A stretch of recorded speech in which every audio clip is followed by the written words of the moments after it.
And we are on. Hello, hello, hello. What is up? I have an amazing guest. He's back on. You saw him on the How to Travel Vagabond Style on a Budget. Came back to talk to us again, man. He's one of my favorite guests so far, dude. What's up? Mr. Ivo Bove, man. Welcome to No More BS. Sup.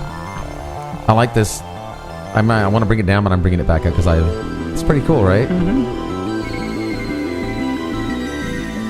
I'm in space. What if? Strange. That's my Stranger Things intro. What's going on, buddy? How you doing? All right. There's been better days, but Yeah? it's all good. It is, man. And Ivo and I were talking about, we talk about a lot of shit. We can go on all night. He's had a long day. I had, I didn't really have a long day. I think I'm just getting started. But we wanted to get back. I wanted to bring Ivo back to redo the last, we've been tweaking out the video here. The last footage was kind of blurry.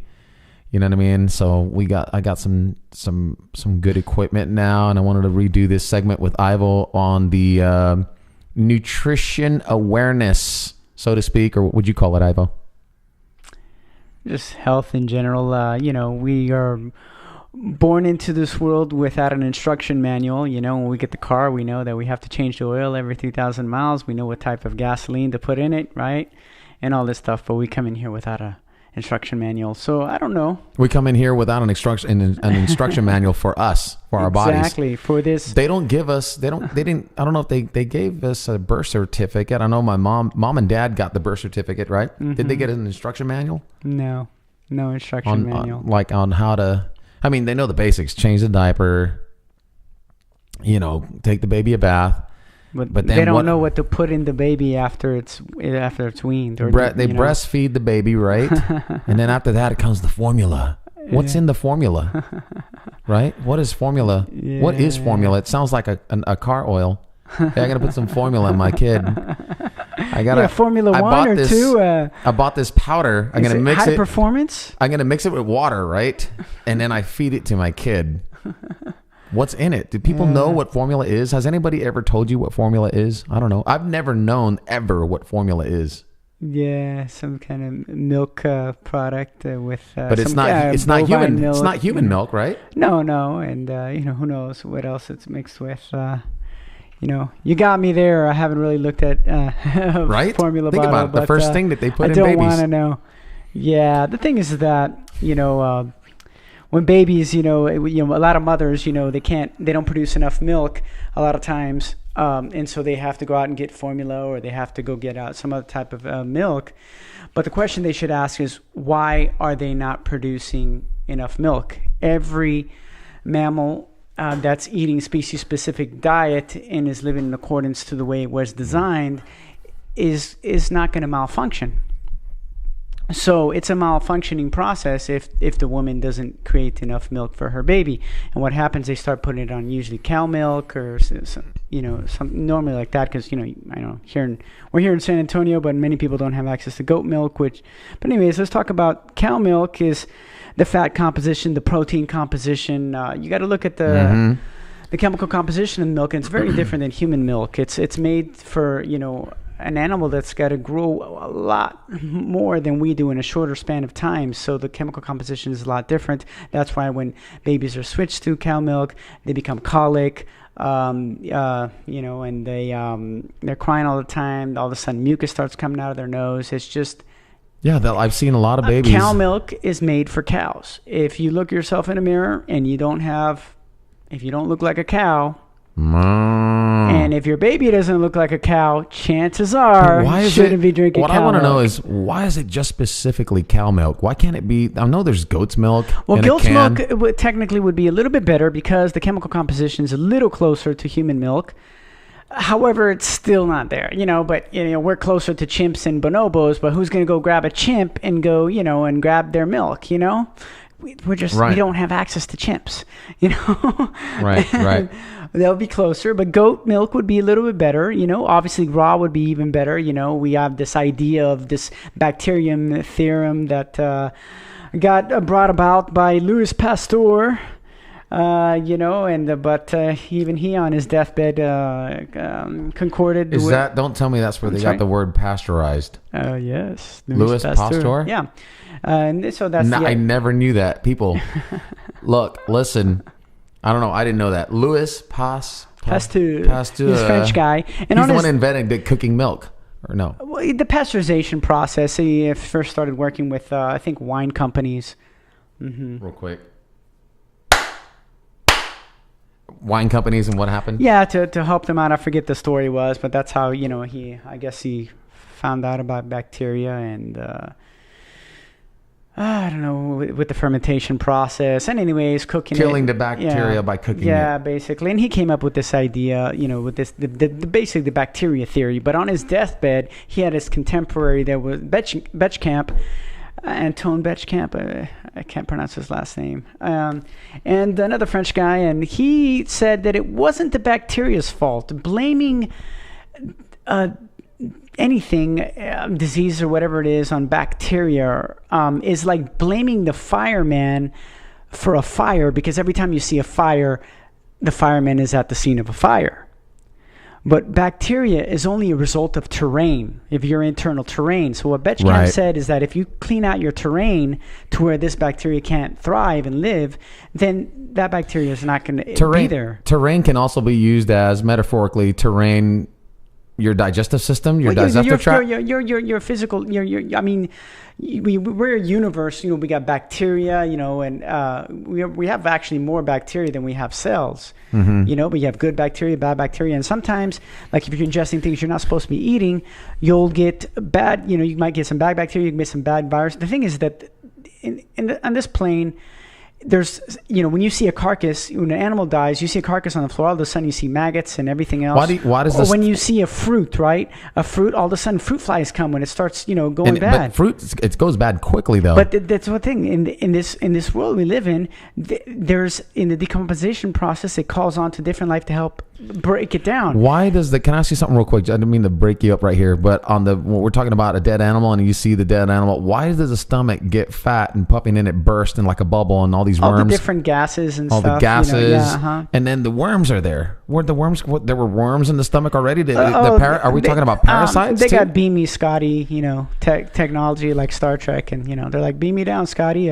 There's a carcass on coordinate 422 B. And they just know. I don't know. Yeah, but I've seen the stomach on like a video, and it'll just open, and then when it pops open, there's all these maggots and worms that. Yeah, well, nature is beautiful design.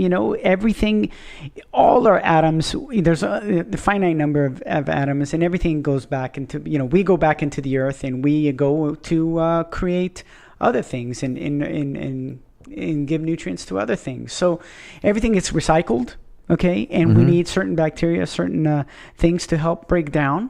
And that all they are they're the janitors. That's all. So basically, going back to Louis Pasteur, basically, he finally on his deathbed concurred with Betschkamp that's actually the terrain. So if you change your terrain, meaning that you're not, if these guests are going to leave. If you don't provide breakfast, lunch, and dinner for them, because the terrain's changed, now they got nothing to eat. They're gonna leave. But for whatever reason, I see, we stuck with the bacteria theory, and everybody's worried about bacteria. I'm not worried about. There is harmful bacteria, and viruses and this and the other, but everybody's immune system is different. Many people have compromised immune systems nowadays due to a host of different reasons that we won't go into right now. And could it be where one's immune system could be the pre-genetic disposition from the parent? Well, the baby, when it's in the mother's womb, it inherits the mother's lymph system, and so, that's 9 months, and it comes out, that's why sometimes, babies, they're born with certain diseases or certain, already, right when they come out. And it's not that, ooh, what bad luck. No. In those cases, well, it's both parents are involved here, and they didn't clean themselves out before they decide to procreate. But we don't get taught these things. So if two compromised health, they're not exactly healthy, and they're compromised, human beings, they can bring about a defective human. Now, there are many people, and we're seeing this a lot today, where many couples aren't able to bring forth a child. The human body is so intelligent that it knows. It says, you know what, or the woman or the man, you're in no condition to bring about a child, a healthy child in this world, so it's not going to happen. Now, it doesn't mean that it's never going to happen, but people need to clean out, need to detox out, and eat in accordance to their species, and everything will balance out. Every species on this planet has a species-specific diet, and we're no different. We're primates, and when we say primates, mm-hmm. what, when I hear the word primate, what is a primate? Primate. Not an animal or a primate or... all the monkeys, man. Yeah. We're a monkey. So we're closest to the monkey primate. We're primates. Primates. Bipedal, primates. And we're closer to the chimp and the bonobo, closer to the bonobo than the chimp, DNA wise. And we're a tropical species. How do we know we're a tropical species? Well, if it's cold, we got to put a jacket on. No other animal in nature does that. Every animal knows exactly where it belongs. Every animal. The polar bear doesn't say, "Hey, honey, I just got a call today. I got a job offer in Cancun. We're going to pack up the family. Let's go to Cancun." What's a polar bear going to do in Cancun? And and a polar bear doesn't even have a doctorate degree. It didn't even have a high school diploma. Yeah, but what happens? It never studied. How come it knows that it doesn't belong in Cancun? I'm curious. What would happen to a polar bear in Cancun? Well, one, his food would be there. That he's designed to live in cold climate. His fur coat would probably die of heat exhaustion. He doesn't belong there. He's not designed for that environment. Same thing. An They'd iguana, have to shave the hair off. In Cancun is not going to do the same thing. Hey, let's move up to the North Pole. It knows. Why is it that animals know where they belong? What is their environment that is conducive for overall health, and what their species-specific diet is, and they don't even go to school. But we are so disconnected, we are totally lost. Humans have dispersed all over the planet. Now, it could be argued for the cooling effect of the earth or whatever, the floods as accounted for in the Bible and many other oral cultures that account for it. And people have had to spread around for survival. And then because they moved to colder climates, they had to diversify their diets and as a survival mechanism. But as a result, lifespan had an effect. And forward to today, our food source is contaminated. And here we're talking about the U.S., I guess. Let's talk about the U.S. We can talk about other countries. But in the U.S., World War II, they started the advent of processed foods, packaged foods, Betty Crocker, whatever, and all that. Duncan Hines and Nestle. Before all the housewives, no one would make a meal out of a box. It was just... You made everything from scratch. Everybody had their gardens where they grew a certain percentage of their food. The food was a lot fresher. They didn't have hormones, chemicals, pesticides. All the crap. Not only are we not eating a species-specific diet, which is consistent with our genetic, anatomical, and physiological structure, but our food, even if we were, and sometimes it's tainted with pesticides, chemicals, and we're in concentrated areas. Where some of us don't see the light of day. We don't get any exercise. Some of us, there's a host of different things. There's no movement that have gone wrong. There's no movement, no sunlight. We're not eating the right foods. Only on Sunday, Fun Day, Sunday. Yeah, and some people that are eating the right foods, maybe And what is everybody doing on Sunday, Fun Day, Sunday? I don't know. I know. Barbecue, cupcakes, corn dogs, carnival. Candy, chocolate, Easter, this past Easter Sunday, man. I just saw... Well, culture. We live by culture and we die by culture. So we're a frugivore species. Now, what that means, anatomically and physiologically, we have a frugivore anatomy. What is the enzyme that omnivores and carnivores have that we lack to break down a fresh rotten carcass. Well, not necessarily the enzyme, but it's actually hydrochloric acid in the stomach. That's We okay. have hydrochloric acid in the stomach. However, we don't have the amount that a carnivore or an omnivore has. To break down its kill. Yeah, and also has, we have a longer GI tract. It's really, really long, and our colon is sacculated. Sacculated meaning? It has sacs. It's sacs. meant for fiber, and that's why, you always hear doctors say, hey, you're not eating enough fiber. Standard American diet, which the acronym is SAD. And they're not eating enough fiber, and they're constantly talking about fiber, eat fiber. No one's eating fiber. Meat, the dairy, eggs don't have fiber, and it gets stuck in there. And that's why number one cancer for men in the U.S. is colon and prostate, because the prostate's right in front of the colon. And you got that meat, all that food rotten in there. People having distended bellies. That's the colon that they're all deformed and full of waste matter of foods that we're not designed to eat. When somebody starts to get that belly through time, you know what I mean, and including like I look at myself and I'm like, man, how do I get rid of this belly? I know it's from a standard American diet that I've been on for the majority of my life, and now recently cleaning up in the process. But would that be mucoid plaque, some of that? Some people argue that mucoid plaque doesn't exist, that it does. It's in your small intestine and your large intestine. I mean, you get this hard encrusted fecal matter after a while. It stays there so long. The stuff that doesn't get pushed out. Yeah. Stays there. Yeah, and then your belly grows for years and years and decades. And it gets to the point where many people here in the U.S. and many first world type countries who eat similarly, that they're constipated. They're only going to the bathroom one time a day. Going to the bathroom one time a day is not normal, and colon health is very important, because that's really where everything starts. Not everything, but a lot of things start. The problem is that if you're backed up, you're supposed to go to the restroom every sizable meal you have. So if you're eating 3 meals a day, you're supposed to go to the bathroom 3 times a day. Mm-hmm. And if you're not within an hour of eating, then your system isn't working efficiently.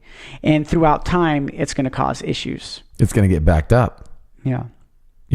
How long? Not only that, in both what's going to happen too, and not only getting backed up, but then your absorption rate. You may eat eventually the best food, but you're not absorbing the nutrients. So then you're going to be deficient. And a lot of issues start because you have a deficiency in certain minerals or vitamins, and then because the villi isn't able to latch on there. What's that? Your villi? The villi. There's these tentacles to latch onto nutrients. But at any rate, so we need to eat according to our species. Our species, a frugivore species, we're meant to eat fruit, baby leafy greens, some nuts and seeds, but not too much. We don't require a high protein intake. Actually, the reason why most people have all these issues is a high protein diet. I was just waiting for this. And most people don't even know what protein is. Right. I was just waiting for this right now. But everybody is parroting. Since I've been on a plant-based diet now for a year and a half, the first thing I get from friends and family, what are you doing for your protein? Or it could be a stranger. I could be at the store and I'll have a basket full of. And the answer is, I'm not. Because or you can ask, what do you do for your protein? Yeah, and you know what? The good answer would be, excuse my ignorance, could you explain to me what protein is? I don't know. I just know that I need protein because my doctor told me. Because meat industry, dairy industry, it's been so ingrained in us through commercials and stuff. I need protein to build my muscle, dude. I need protein. So the fact of the matter is that it's very hard to be protein deficient. I mean, in order for you to be protein deficient, you have to really not be starving. You're talking about maybe the people who were starving in Ethiopia and other places, or people in the concentration camps back in World War II. Now, those would have a protein deficiency. But anybody who's eating food, it's really hard because our protein requirements are really low. And the thing is, protein is a chain link of amino acids. The body needs amino acids, of which there's 9 essential. The rest the body creates. Doesn't anytime we put a protein, in this case, meat. Like that's everyone's excuse for eating meat. Yeah. I need my meat. I need my protein, man. It's a complex protein. So how does the body turn that meat, which is protein, into what we truly need, an amino acid? Well, yeah, it has to break down that protein structure, break it down into amino acids before it can utilize it. So that's why people can feel lethargic, or they can feel tired. We all with eating a sizable amount of meat. Right. Because it takes a long time to digest. It's very hard in our body because we're not designed to eat it. In exchange, a carnivore or an omnivore, they eat the whole animal and alive, it's not with all barbecued. the fluids gushing and everything. It's not and they barbecued. go for the internal organs to get all the pre-digested vegetable matter. And it's not cooked. Yes, and they eat it raw and alive in that moment, and they're getting their complete 22s, but amino acids. But they're getting them through there, and they're eating it alive, and they're excreting it within 8 hours because they have such a short colon and the GI tract, and they have more hydrochloric acid. In the stomach, and they're designed to eat meat. The teeth. I mean, I don't know. I guess you could argue you could go up to a chicken and bite its head off. Or like Ozzy, bit a dove's head off. Ozzy? Ozzy Osbourne, Oh, that's right. The bat's head and off. he did a dove too. Oh, I thought you were talking about Ozzy Warrington, but you're talking about Ozzy Osbourne. Yeah. But what about proteins that people do? They're doing these shakes like 3, 4, 5 times a day, man, and they go work out and they're doing these protein shakes. They're the whey protein, the soy protein, and now I'm seeing all over the counters right now plant-based proteins. What is the scoop? It's all a marketing thing, really. You get plenty of enough protein from plant foods. So what happens to one person if I'm going to go on a workout regimen and my trainer says I need you to do this protein shake when you get up? We're going to work out. You're going to do your protein shake after you work out, and then you're going to do one before bed. I mean, that's a lot of protein. That protein shake. It's the protein smoothie. Well, does the body break down that protein the same way as meat? No, well, if it's a protein powder, depending on what it is and where it's coming from. If it's from dairy, we don't have the enzyme. After we're weaned, we lose that ability to digest milk. It's arguable that some people still kind of have it. They don't do better than others, like Asians, Amerindians, or in some other cultures that historically never ate or never ingested dairy prior to westernization or colonization. They just they're newer to it, and so it's newer in their culture. And so they have a harder time. Same thing with indigenous people, I guess, with alcohol. So even protein shakes that they're all over the counter in every grocery store, too much of that crap is bad. Well, it depends on what it is. But I mean, it's the thinking of, it depends on what it is. But it's just the thinking, we're thinking we need protein, but the reason why we're sick is because we're eating too much protein. I mean, if you look at, mother's milk composition is between 1 point something to 2% protein, amino acids, and that's what all the baby needs to grow. And you got to understand that our biggest growth spurt is from 0 to 1, where we're almost tripling our size during that time, and we do it between up to 2% protein from mother's milk. So if that suffices to triple in size, then for the rest of our life, that amount is fine. And most, between fruits and vegetables, a lot of fruits can have up to 7%, it depends. They vary, too. It depends on which fruit, and then leafy greens have even more. That's not something to worry about. What we need to be worrying about is getting our carbs. And carbs don't make you fat. Now, what kind of carbs we're talking about when we say carbs? Right away, everybody's thinking about pasta and cereals. Yeah, and people are thinking donuts. Where donuts and really wheat bread and grains and stuff like that. And they're like, what carbs are we talking about? Let me give you the example of donuts, for example, which probably has more calories from fat, or pizza, which has more calories from fat because of the cheese, or donuts because of the cooked sugar. Yeah, no, the butter. The butter and the milk. Yeah.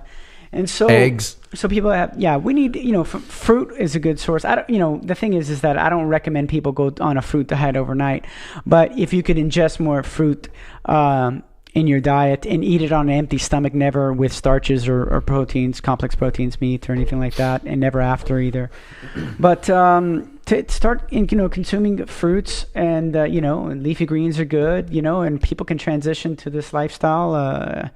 A plant-based lifestyle. A lot of people are intimidated. Slowly transition off meats, or maybe just eat meats. Some people maybe can handle live a decent amount of. What I've noticed is a lot of people are afraid to eat healthy. Why is it that people? Well, there's different versions. No, because I'm not going to switch up to a plant-based diet or vegan diet. There a lot of people are totally, that word vegan is just when I say the word vegan, or anyone says the word vegan, and somebody's coming from a standard American diet, right away it's like, you get the big X. No. Yeah, well, the thing I can understand, because veganism has really an ethical connotation to it, and it doesn't necessarily tie into health. I'll get sick if I go vegan. You can't be vegan and eat unhealthy. Vegan junkie, like Steve Jobs, or and a host of Doritos and Oreos and mock candy meats, and mock meats. Soy. There's plenty of non-type everybody's food-like items that are not soy-based. A lot of soy crap, man. And like the mock meats and things like that. What's Processed foods. What mock meat is? It's a fake meat that they make it out of soy. Or seitan out of wheat, but it's processed foods. I get really sick. Whether it's wherever its source is, we're not supposed to be eating processed When I first foods. tried out the mock meats, dude, I got really sick. Bad. Like I should have ate real meat instead. When I transitioned, I didn't have access to it, to the mock meats. I think one time when I went to Panama, when I was in Panama, I went to this Asian buffet, vegan Asian buffet, and they had mock meats. But very rarely, because I was on traveling for 3 years and all over the Americas, and that's when I had my epiphany. I don't know, or your transition. The transition, But yeah, people are afraid to eat healthy, man. Why is it? There's also a lot of different versions and a lot of misconception of what healthy is. Now people are saying, well, our ancestors have been eating meat. Yeah, mine too. And a lot of people's ancestors have been eating but not the amount of meat that we're eating today. I mean, I talked to my parents. I'm first generation born in the U.S. However, I left the U.S. when I was 2 to go back to Europe and then Central America, and I moved back to the U.S. when I was 15. I grew up as a third culture kid. You can Google that. Basically, kids that grew up in different countries that have to assimilate different cultures and languages. Anyways, and I talked to my dad, and I was like, how many times did you have meat? He was poor, right after World War II in Italy, southern Italy. And he's like, I don't know, maybe twice a week, maybe if he was lucky. And by meat, I mean any kind of animal flesh. And there wasn't the portions that you would see today. Mm-hmm. And they would have eggs, they would have some cheese, but it was mainly plant-based. And if we want to talk about the most longevity people that have been studied, about 100 years ago, were called the Blue Zones, which was Okinawa, the Seventh Adventists in California, why did they call them the Blue Zones? We're talking about a region. Go ahead. Sorry. Crete, Sardinia, another community in the Andes. These were all lived to be over 100 years old, working the land, active in their community, and without any ailments. And when they looked at their diets, they were eating under 10% animal protein, and the rest were pretty much carbs. Carbs from fruits. Yeah, fruits, plants, plant-based. Starches and vegetables.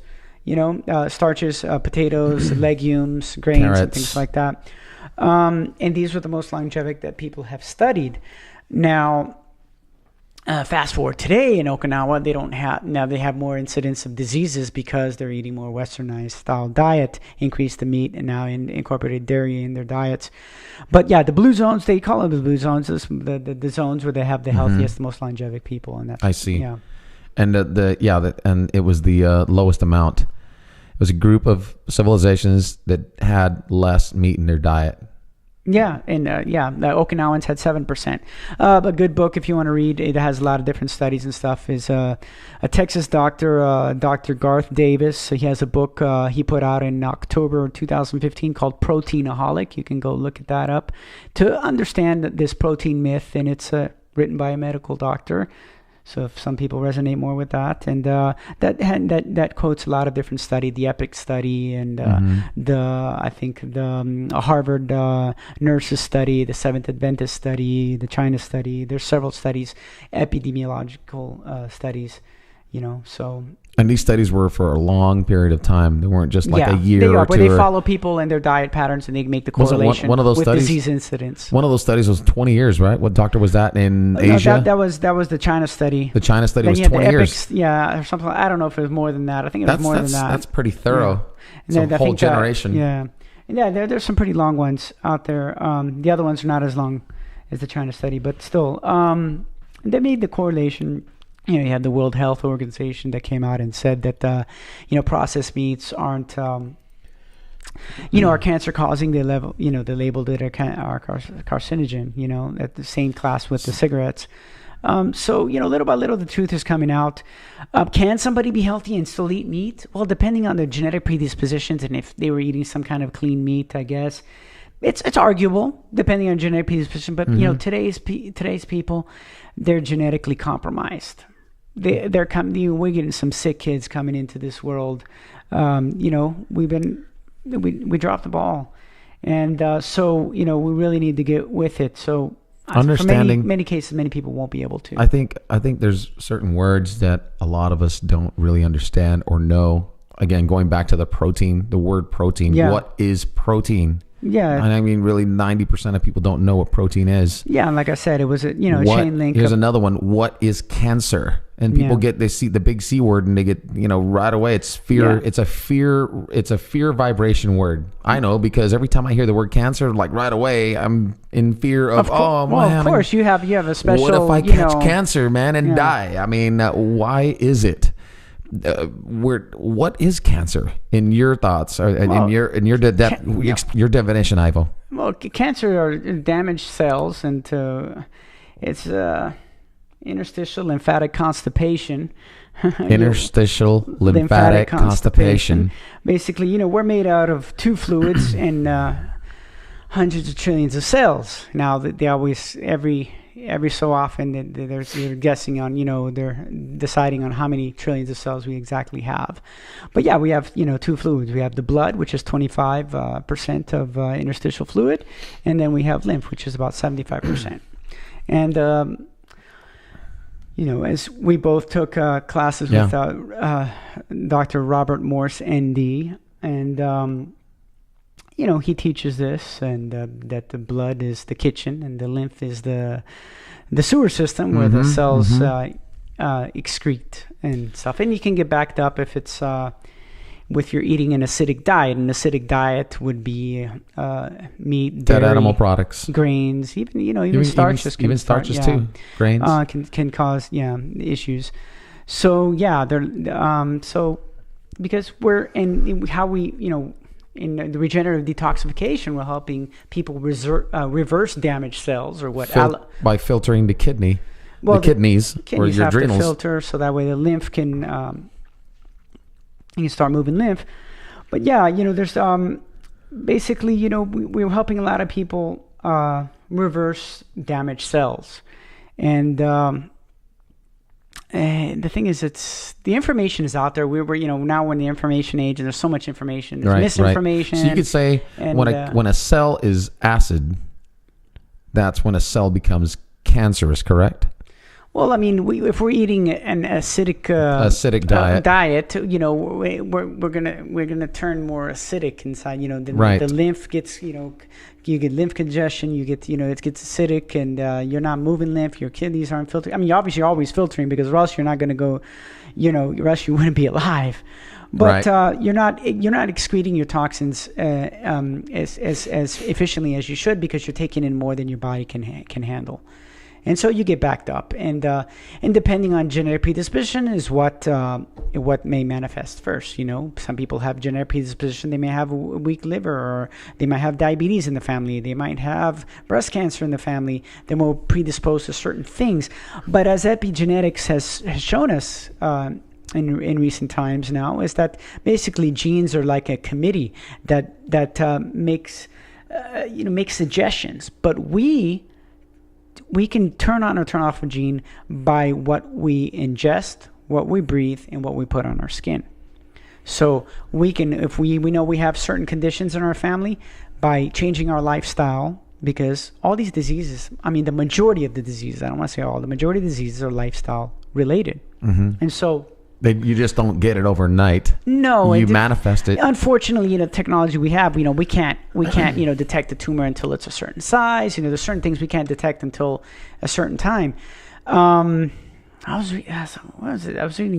did I see somewhere that they're training dogs because carnivores and omnivores, they usually go after the weakest animal, the diseased, the babies, the weakest one. So a lot of times they're eating the weak ones, and they can smell a tumor. They can smell they can smell which ones are diseased. They can smell which one's acid. So they're training supposedly to try to train dogs to smell and to detect tumors. Oh wow! Because they can do that in the wild. So I don't know how how far this is advanced. I saw this somewhere. And I think a wolf would be better at that. Yeah. But yeah, so they can't detect it until a certain time, and then people saying, "Oh, I just got unlucky, and I just got cancer." Just like the same way as people say, "Oh, it's a miracle." When you don't understand something, you think you're unlucky or it's a miracle or whatever. But once you understand the mechanics of something, it ceases to be this mystery. And right. So yeah, it's we're building disease every day by what we put in our mouth. A lot of times. If people die too early, if they don't do autopsies on everybody, but they can probably check already, and they already have atherosclerosis going on, the plaquing of the arteries.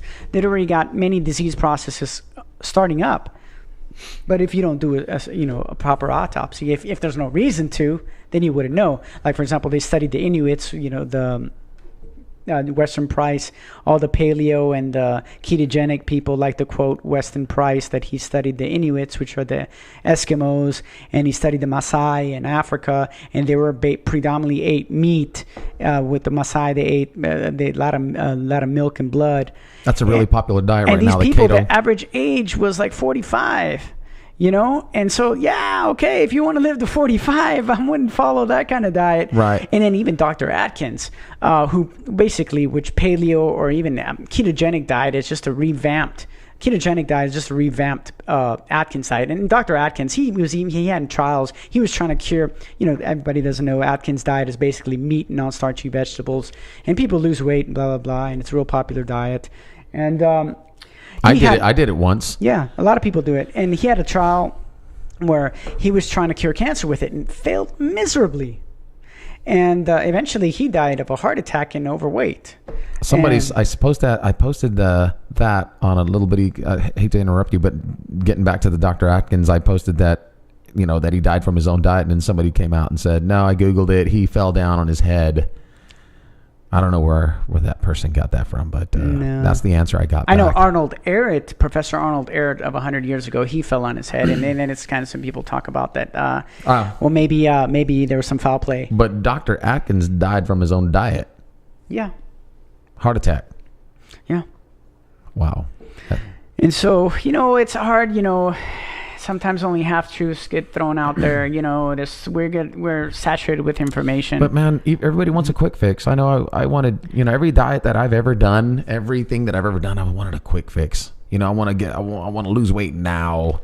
I want to get healthy now. You know what I mean? Well, that's the world we're born into. We want instant gratification. You don't feel good. Here, take this pill. Let me turn off the signals. Yeah, I'll take it, man. I want a quick fix. And basically all they're doing is... You want to lose weight? Take this whatever, powder. Yeah, take this pill, exactly. Man. And I lost 55 pounds in 30 days. Yeah.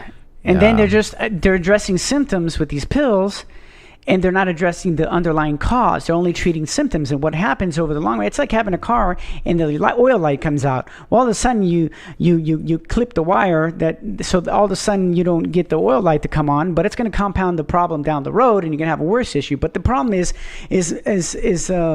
allopathy, you go to doctors who are compartmentalized.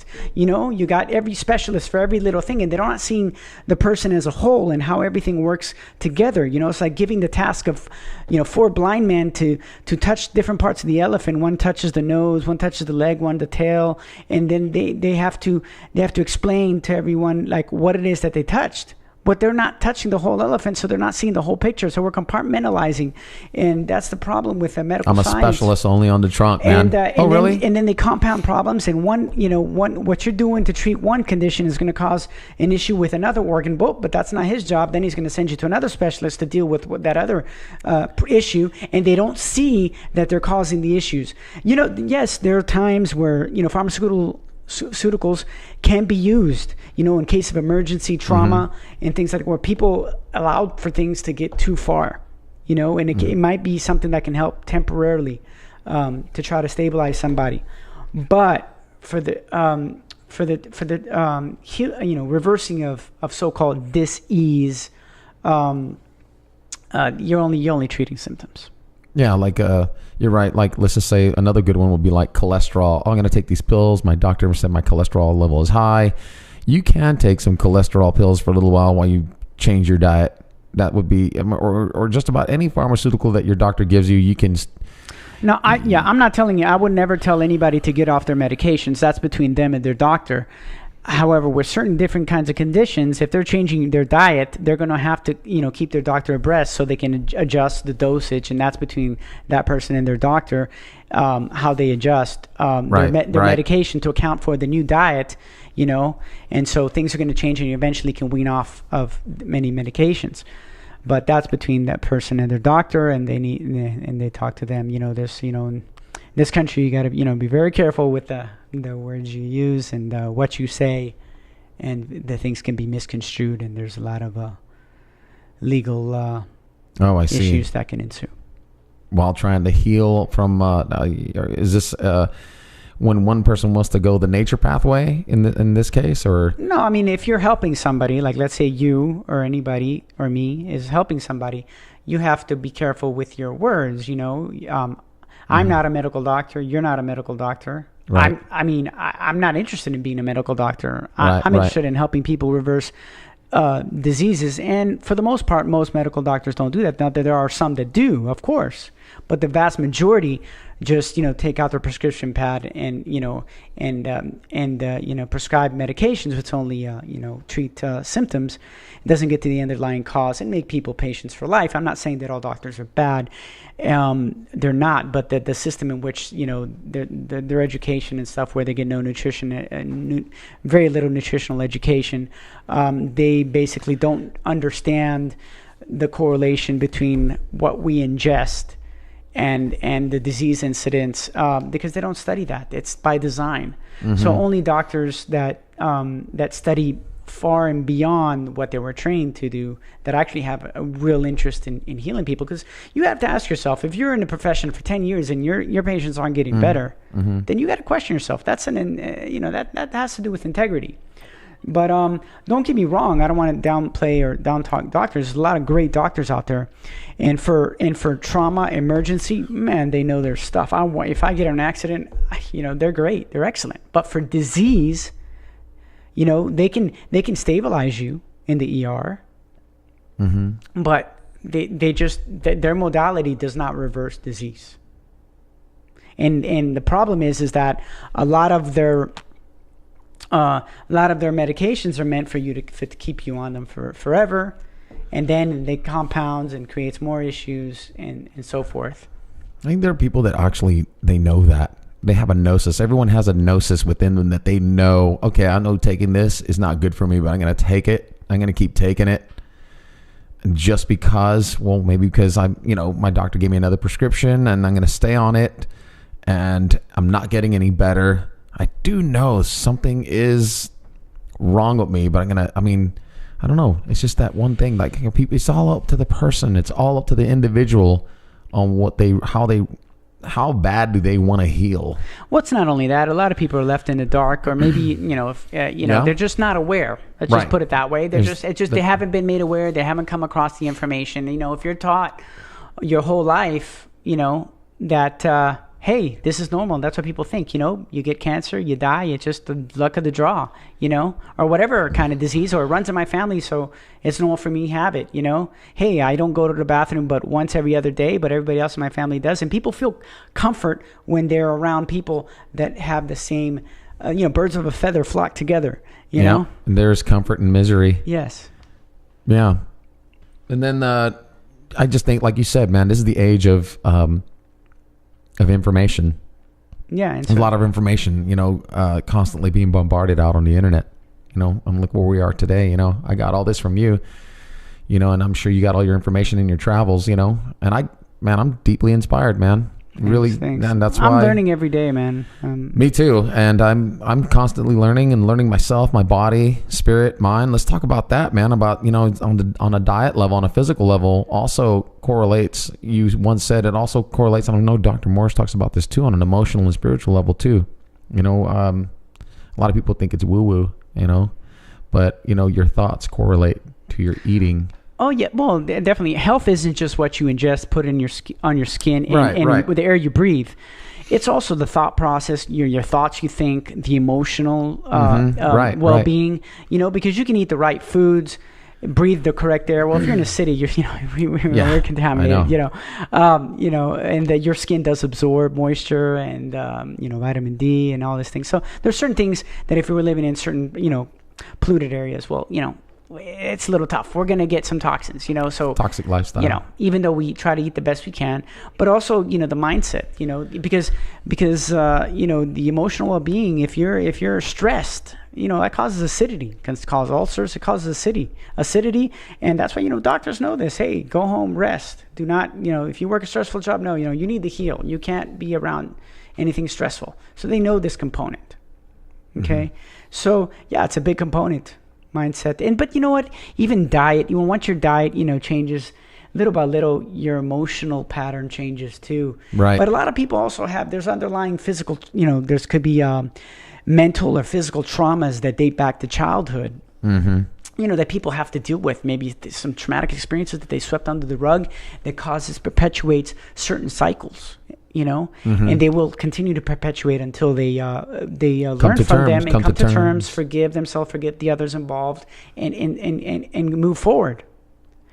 Sweeping things under the rug are just going to make them stay there, or keeping like a skeleton in the closet. It's always going to be back there haunting you and affecting your reality.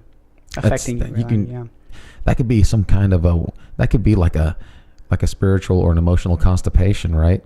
Yeah. Or what's it called? There's another word for it. I don't know. Denial, or I don't know. I mean, you're physically constipated, but emotionally and spiritually, I would think that you can levels. You can be constipated on a spiritual and emotional level as well. And like my experience with eating fruit, the proper way, I had some issues that surfaced that I didn't expect. While I was cleaning my body, and I was like, whoa, what's this? What's going on here? You know what I mean? Where's this coming from? But I'm not only cleaning my diet, it's cleaning the tissue within my body. It's releasing stuff that's stuck in my tissue on an emotional level, so I felt that before. I wanted to, and it kind of scared me. So I know I had to go back and, eat some heavy foods. I wasn't ready for it. I wanted to do it slower pace, but I know what that feels like. I know what it feels like to be introduced to that side effect of cleaning out your body. Yeah, because if you go to, we should transition into a healthy diet, and there's side effects to it. Yeah, people should know the side effects. Yeah, right? I suggest people look into Professor Arnold Ehret, the Mucusless Diet Healing System, also the book Rational Fasting. And just look up trophology, the science of food combining, so to have better digestion, so that way you don't ferment your foods or they don't putrefy and cause gases, bloatiness, and digestive discomfort, reflux, and all these sorts of things. But yeah, people, it's better to transition slowly. And the thing is if you go too fast, a lot of times, I know we can get into, and people, if we start talking this way, talking about the spiritual and the emotional side, if he starts finding his physical body, spiritual body, these New Agers, hippie. Like I said earlier, woo-woo, woo-woo, yeah. I mean, but that's not what I want. So what I'm saying is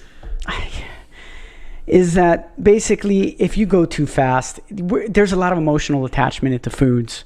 Okay. Oh yeah, definitely. What our mother gave us, what she cooked, it brings on memories of comfort. That's what we call it, comfort foods, things we grew up with. Certain foods when we're sad. When we're sad, we want something gushy and soft, maybe.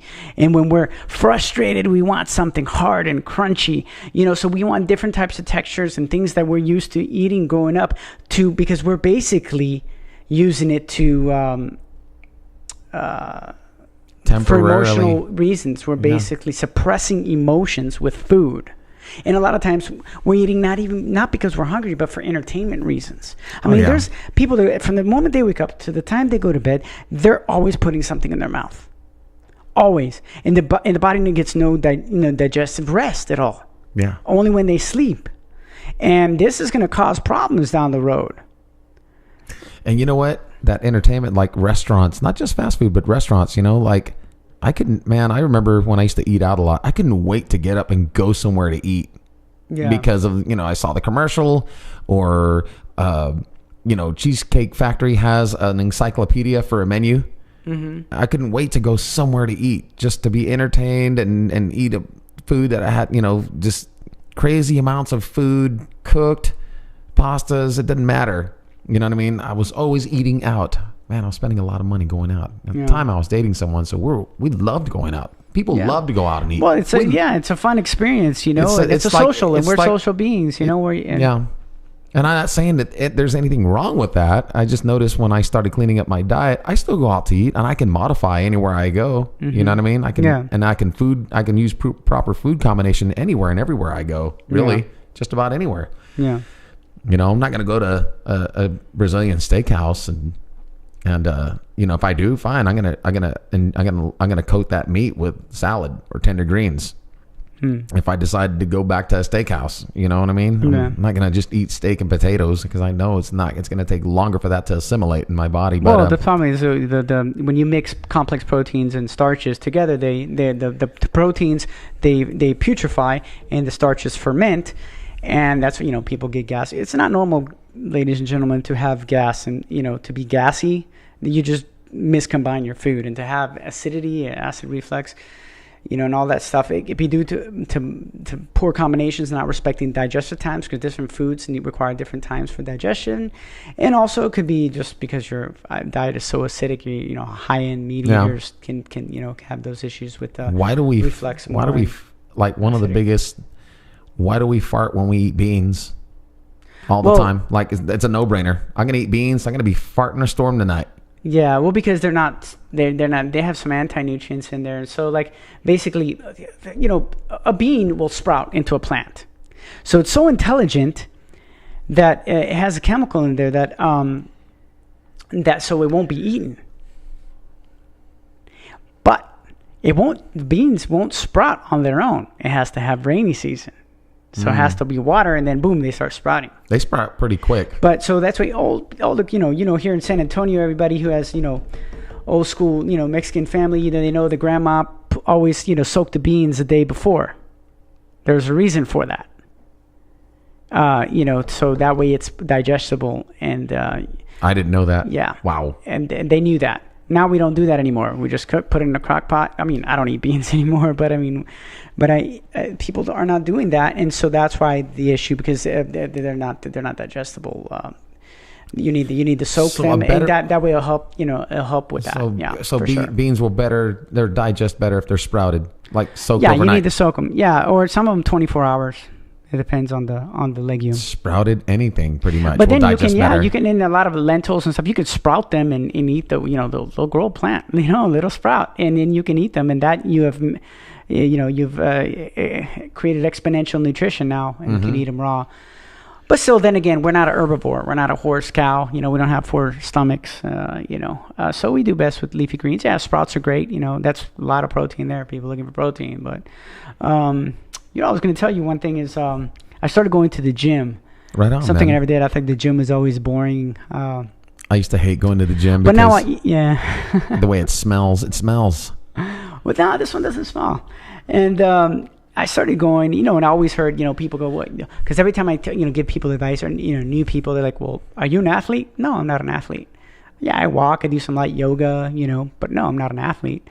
And it was like, I need a lot of food because I go to the gym. Well, it's almost 3 weeks that I've been going. Thursday will be 3 weeks. Wow, and, cool. I've been going I've been going minimum 4 days a week. For 2 hours each time I go. Wow. And I go there basically having drink juice. Most of the time I go there, I don't eat a solid meal. I usually juice. Very few times I'll have a fruit a few hours before I go. And I go and I work out for 2 hours and as intensely as I can. And I'm not intense. You do an intense workout? As intensely as I can. Meaning I'm doing repetitions. I'm doing upper body, lower body, trying to do some cardio. The abs, just doing working out the whole body. And sometimes I take some of the classes there. And when I get out, I'm not starving, dying to eat or anything. Haven't noticed that my food intake had to go up because I went to the gym. So for me, the thing is, a lot of people consider hunger is actually peristalsis. The body, your intestines just moving food along, and it's growling, blah, blah, blah. And you decipher that as hunger, and you eat something, you ingest something, and all of a sudden it has to stop what it's doing, the elimination process, to attend to new stuff, and you think you resolved hunger, but that's not hunger. Hunger is a dryness in the throat, which no one will know unless they go on a fast. And I'm not recommending people go on a water fast for 40 days. To clean your diet. Don't even worry about these. You can learn about that later. But you wouldn't know that until you exhausted all your reserves, because the body is infinitely intelligent and it's got reserves. And the more endowed, I guess, people are, more weight they got on, maybe it's arguably the longer they can fast. Because they have more reserves to use up, and your body will signal you by a dryness in the throat when it's exhausted its reserves, and that's true hunger. So most people don't know what true hunger is. I heard also it's a pain on the upper top of the roof of your mouth. I never heard that. Yeah, I heard that from some girl who's a vegetarian on what's her name? She's real popular. Yeah, I just know the dryness of the throat, and that's the consensus. She said she gets pain on the top roof of her mouth, and she starts to salivate when she's feeling true hunger. But she did say also that when she's growling down here, that's not the true hunger as well. Now, if you're like, for example, I used to have those hunger pangs to where, like, if I missed a meal, I would want to kill somebody. I was in a terrible mood. Irritable. Yeah. And now I don't have that growling in the stomach, I I don't, unless I eat like maybe I would make lightly if I go have a gourmet raw vegan meal. Because you killed all the parasites, man. We have a lot of bacteria. Because you killed all your parasites. Nah. They're not. You don't have. But let's get back on track. Exactly. But yeah. So the cleaner you get, you're not going to have those issues where people at first you might need to eat every 2 hours, or. At first, but the more you clean out, because your body, you're eating more fibrous foods, and you're helping push out, and you're getting everything out of your system.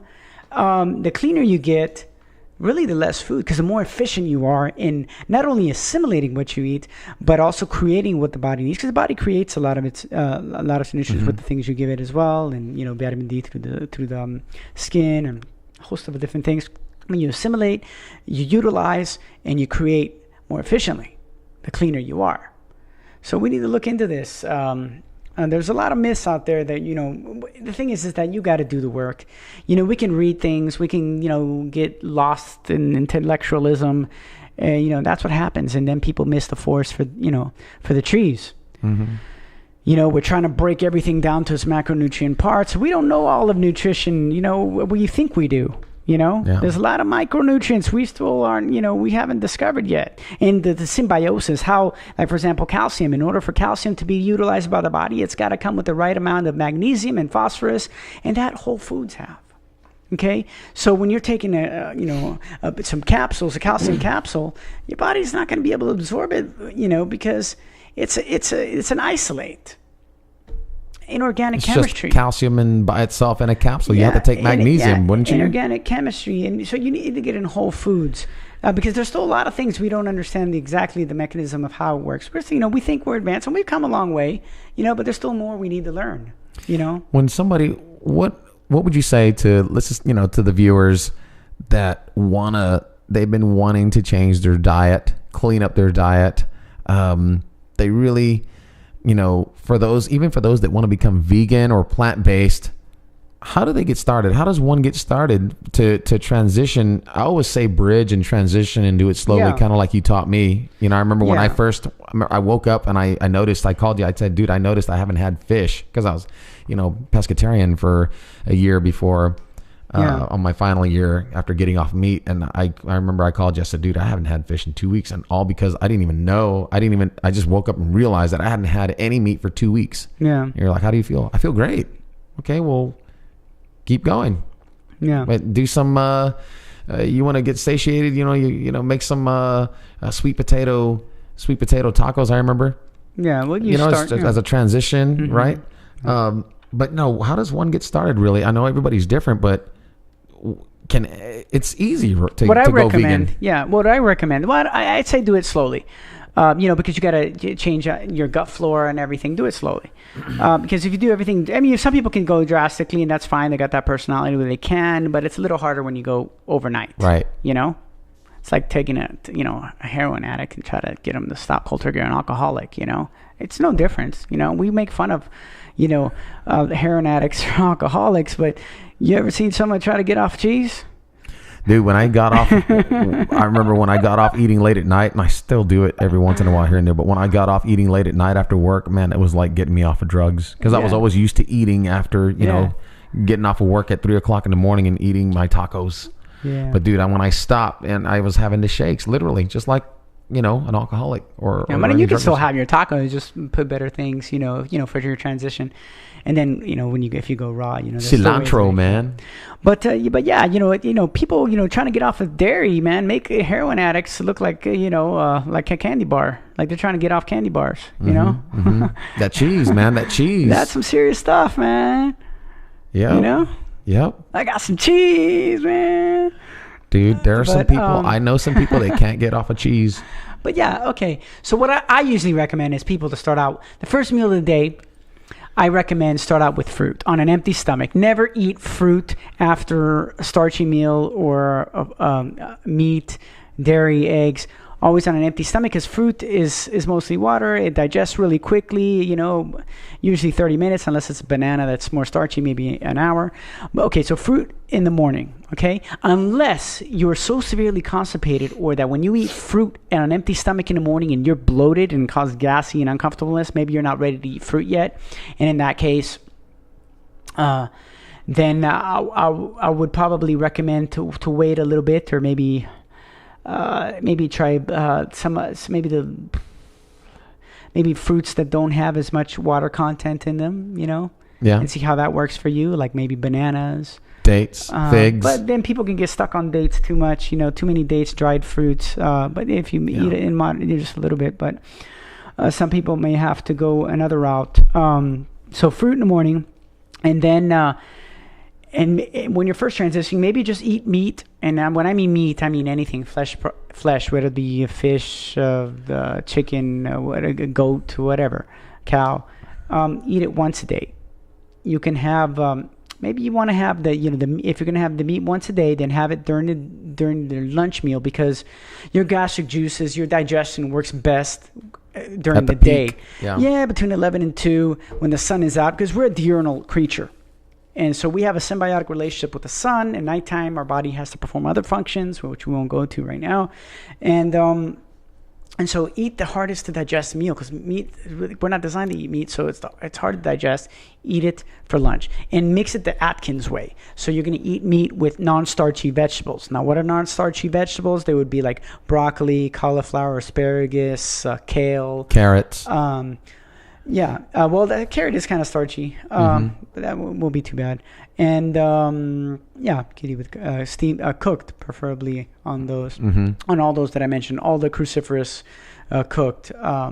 So you have it with that, and but never eat meat with starches. What would starches be? Your rice, your potatoes, which are your tubers, your legumes, all your beans, your French fries, lentils, your pastas. Never mix that with meat. Eat it the Atkins way. Okay? So you can have a big, huge salad, with your meat. And then for dinner, have a vegan meal. Have, or vegetarian, Mm-hmm. But I would cut out dairy as quickly as possible. It's very congestion, mucus forming. And then for dinner you can have legumes. You can have, if you're eating tacos, you can have beans, quinoa, kale. I mean, there's so many different. There's now with YouTube, just look up some recipes, some whole food, plant-based whole food recipes. And eat your starches with non-starchy vegetables as well, and there you go. And if you need a snack in between, don't eat fruit after starch or protein meal, nor after. Once you start eating those kinds of foods, forget about fruit, because those other foods take a long time to digest. And for your snack, you can have a salad. Between lunch and dinner, have a big salad. With non-starchy vegetables, steamed or cooked, and then in dinner, eat your dinner. We talked about, and then as the days, as the weeks go by, maybe you have meat once every 2 days, every 3 days, every 4, and you can substitute your meat for legumes. That's what I did. I always call them legumes. What are legumes? Legumes are your beans. Yeah, your beans, right? Yeah. Beans and your lentils. Yeah. Okay. So all types of beans, and make sure you soak them overnight. It's best. Sprout them. I mean, if I know people don't cook, people don't prepare their own food, so they everything want it quick. Mm-hmm. Wham bam, thank you, man. But if that's the case, I really don't recommend buying thing in a can. But try to look at the ingredients and try to get the cleanest thing you can get. But I prefer, people to soak their beans overnight. You get into a pattern, during the week. Okay, you leave it to soak for 24 hours, and the next day, so you have to kind of be prepared. And when you're changing your diet like this, you need to be prepared. If you're going somewhere and you know that they don't have options for you, then you need to bring your food with you. But most restaurants, when you're transitioning, like Alex said, that they'll be able to combine things correctly for you. And I've had no problems modifying at any of the restaurants. When I go to family birthdays and I'm going to I even modify at my family gatherings too. Well, I make sure I bring a big giant satiated salad for everybody to share with, a big old avocado salad with cherry tomatoes and mushrooms and onions and black olives, and everybody loves it. They just love it. And I'll just, whatever starches I eat the salad, for proper digestion. I'll get satiated, man, with the big salad and the sides, like Thanksgiving, my sister made sweet potatoes, and I might have had a little stuffing here and there and just some sides, but I made that big salad there. My little great niece helped me make it. She wanted to help me make it too. So it was a big, beautiful salad. Everybody enjoyed it. So there's ways to do this in a joyful manner, in a fun way, where the intention is there and it's fun, you're excited, you want to do it, because there's times where people don't, they don't want to do it. It's not fun for them. I don't know. What do you say to those that it's not fun for them? They're not enjoying it. Well, I mean, I'd say to transition slowly, so they're still going to be able to eat the food, some of the foods, and every once in a while, as you're transitioning, if you have, 3 meals a week or 2 meals a week that, you go off and you don't combine properly, it's okay. You're starting out, but it's what you do on a consistent basis, at first. And then little by little, you start moving it out. That way you're not taking it, overnight, you're weaning yourself off it. Right. Then you change, and for those that still want to continue meat, well, look into, the Okinawa diet, read up on the Blue Zones, get that book by, Okinawa. Dr. Garth Davis about the proteinaholic, proteins. But, limit your protein intake, your animal protein intake, because that's what's, diabetes is a lipotoxicity issue. Everybody, diabetes type 2. Let me correct myself. Diabetes type 2 is a lipotoxicity issue. It has nothing to do. It's not. Sugar doesn't cause diabetes. See, that's another thing. Everybody thinks that sugar. Type 2. Yeah, everybody thinks the sugar. Carbs make you fat. I can't eat fruit. My doctor told me I can't eat fruit because of the sugar. I've had people tell me that. Because there was a study equating high fructose corn syrup with fructose from fruit, and that's not the problem. That's erroneous. Problem is anytime someone tells you about a study, you got to look. Well, who's behind this study? Is it industry? Because if it's an industry produced study, then there might be conflict of interest, and they do that. They got these people in their pockets, to produce the results that they want. So, you want to check out independent studies, meta-analysis, but sometimes you're not going to find a study for everything, Right. and if you're going to wait for a study to come out, you're going to wait till the cows come home with certain things. But for a lot of things, there's a lot of studies that have definitely made the correlation and so you can definitely find out things. There's a lot of information out there on that stuff. Yeah. So for those that are diabetic type 2, the whole sugar thing is not true. Depending now, if they're eating fruit after a fatty meal, then you got problems, well, right? That's an issue because if a lot of people are eating a standard American diet, they're eating meat, which is high and dairy, eggs, which is protein, but it's high fat by default. And so what happens is that you're eating all this saturated fat. It gets into your cell, gums up the cell, and it doesn't allow insulin in with glucose. Your cell is saying, the insulin's knocking, and the cell is saying, sorry, you have to stay out. I got to deal with this fat in here before I can let you in. And so you can't mix. You can't have a high fat diet. So what happens to with a high carb diet? It doesn't work. What happens to the simple sugar from fruit when you eat fruit after a fatty meal? Well, the problem is you're not just eating fruit. Most people eat vegetables are your glucose, which that requires insulin as a carrier. Yeah. Fructose. Yeah. Well, from from our understanding in our school of thought we understand that it enters the cell by diffusion, and so it immediately gets absorbed. But if the cell is clogged up, you're going to. So the problem is when the cell is clogged up with saturated fat, glucose can't come in. Insulin can't come in with glucose, and so all the sugar stays in the bloodstream, and you get higher elevated blood sugars. But you start taking that fat down. You start eating.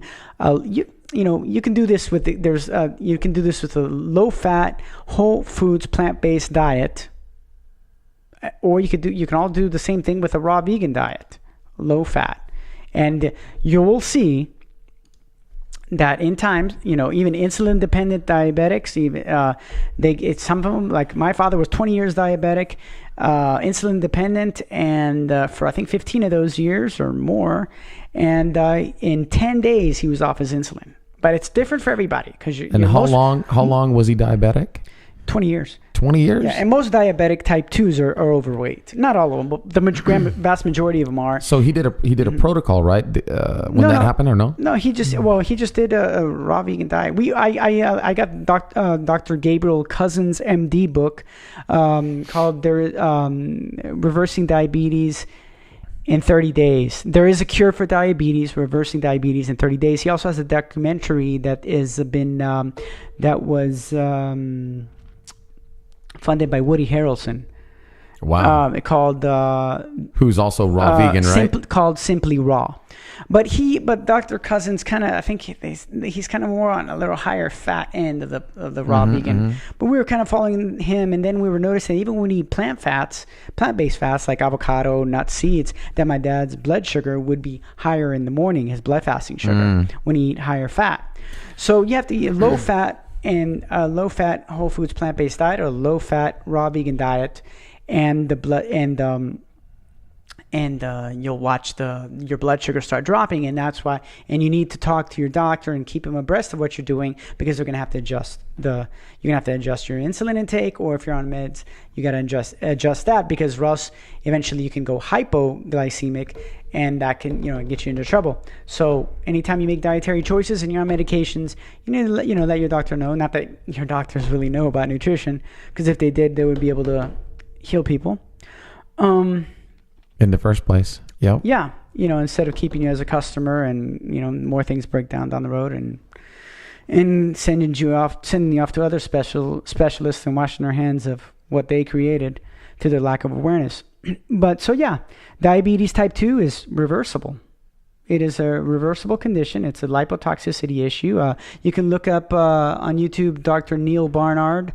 Dr. Gabriel Cousins talks about this as well, and they both have books on this on reversing diabetes. Dr. Neil Barnard. Barnard? He's out of Maryland. And Dr. Gabriel Cousins, MD, he's out of Arizona. Coolness.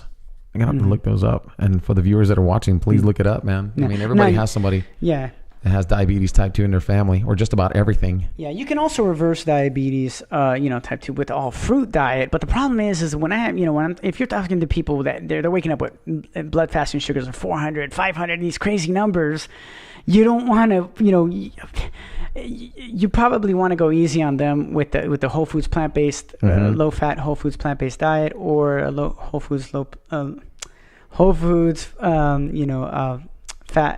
fat raw vegan diet. Because see, fruit, because it enters the cell by diffusion, doesn't need insulin as carrier, despite what you have been taught. And we know this because when we coach people that are diabetic type 1, and they go on all fruit, their blood sugar levels are much lower than when they're on vegetable matter, which is glucose, which requires insulin as carrier. So you can run the test yourself, anybody. But the thing you have to understand is that at first, even if you do it on all fruit, it's too harsh for most people. Fruit really moves, and it can, for example, Ashton Kutcher, to get ready for his role with Steve Jobs, because Steve Jobs was influenced by Arnold Ehret, did a little bout of fruitarianism, and therefore Apple. Did not know that. And therefore the apple, because that was his favorite fruit, as a symbol for his computer company. And so Ashton Kutcher, to get ready for Steve Jobs' role, he went from a SAD diet, standard American diet, to eating fruit for 17 days and ended up in the hospital because fruit flushes you out. But the problem is if you're congested and then that stuff's not coming out, it can be dangerous. You're recirculating all these toxins all of a sudden, and the doctors don't understand the detox process. And then he claims, "Oh, fruit's dangerous." It can be if if you're congested, you might have to go more vegetable matter. To push it out the sleepers. You bring in the sleepers. You won't be able to do all fruit. Some people can do more fruit than others. Everybody's congestion level is different. So yes, it can be done with all fruit, but that I recommend all fruit diet for the diabetics type 1, but same them, it's probably good to do some transition to clean out their gut and then eventually go on a high fruit, and they'll see their blood sugars go pretty low. So far as I know, and anybody who's heard otherwise, and correct me if I'm wrong, but I don't think we've seen so far a diabetic type 1 reverse their diabetes type 1, unless it's a neurological diabetic type 1, because there's the beta cell issue type 1, and there's a neurological type 1. The beta cell, there's the pancreas in the islets of Langerhans, they stop producing these cells that produce the insulin, so they're not producing insulin. And whereas the neurological one, or gestational diabetes, it's only temporarily, sometimes due to trauma or different things, and so those can be reversed. So some people you'll hear, "Oh, I had diabetes type 1 and it was reversed," but the beta cell issue one, I'm not familiar that anyone has reversed it. However, I do know that people have reduced their insulin intake a great deal. Maybe one day we'll have someone who does reverse it and regenerates the pancreas. Type 1? Yeah, but we don't know yet. But for type 2s, a lot of people, it's reversible. Okay, that's really, really good to know. And that's everybody. Everybody knows it's the biggest thing. I mean, so many people, almost every family has either a family member or an extended family member who has type 2 diabetes. It's so prevalent, and that leads to other conditions. It's a degenerative condition that creates, makes you age quicker and creates other issues. And the longer you have it, the worse off you're going to be. It's it's reversible, people.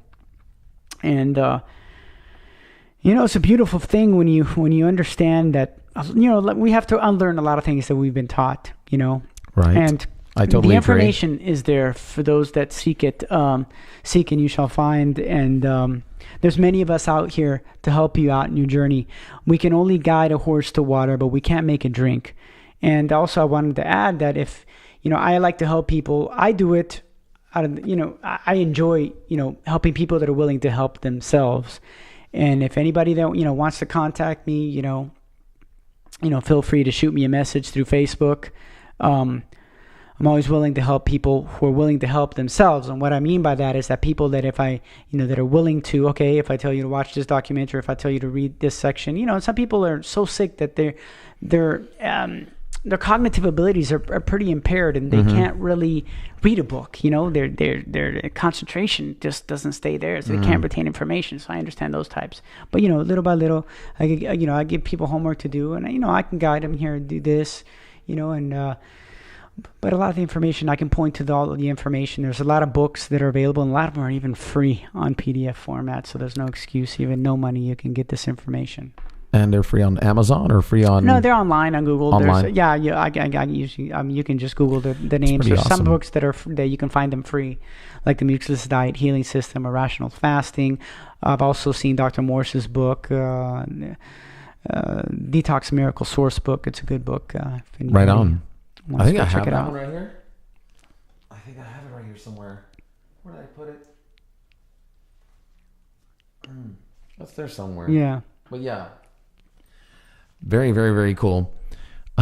We're in around 80 minutes, hour and 20. Wow. It didn't feel like it, did it? Yeah. Yeah, I just let you roll, because you were like on it. I was this, Yeah. you know what I mean? I didn't want to, I know in the beginning there, I was kind of like, okay, but no, let this guy roll. He's channeling. So you channeled very well. Is there anything else you want to add? No, I think that's good for now. And yeah, man, Again, everybody, I'd like to thank y'all for watching. Once again, don't forget to subscribe and like below. I like to do everything on this show, man, from entertainment to music to film. And for me, one of the most important things, which is why I did this video here with the most perfect guest, and I hope to have more, is Mr. Ivo Bove. I really thank you for coming out and joining the show and sharing all this really simple, awesome information with everyone. So again, you can get a hold of Ivo Bove through Facebook. I guess I can put the link up, right? Yeah, they'll know. And IVO and then BOVE. But I hope this has been some very helpful information. I know it's some very helpful information for those out there that are seeking to self-heal, spelled out CELLF. Yeah. And, I feel very fortunate to know this guy right here. I've known him for many, many years. So like I said, we're all on our own. Like you said, we're all on our own path. Yeah. All on our own journey. No judging, no pointing fingers. Everyone's in their own. Everyone's exactly where they need to be, because everybody is on the path they need to be on, experiencing the things they need to experience in accordance to their evolutionary path. It's like, you're not going to put someone who's in first grade and put them in the sixth grade. It's just that they're not ready for that. And we're all different. People think it doesn't matter what age you are. Someone who's 70 years old can have not learned a lesson that someone who's 15 has learned. So we all learn different things at different times, and we need to respect that. As hard as it is, I know it's tough for us, especially with family members, this and that and the other. And the best way to relay a message is to deliver it in a non-judgmental way. It's hard. We can all be passionate about something, but we're not gonna bring anybody to our side if we're going to be condescending, or we're going to be pointing fingers, or showing, or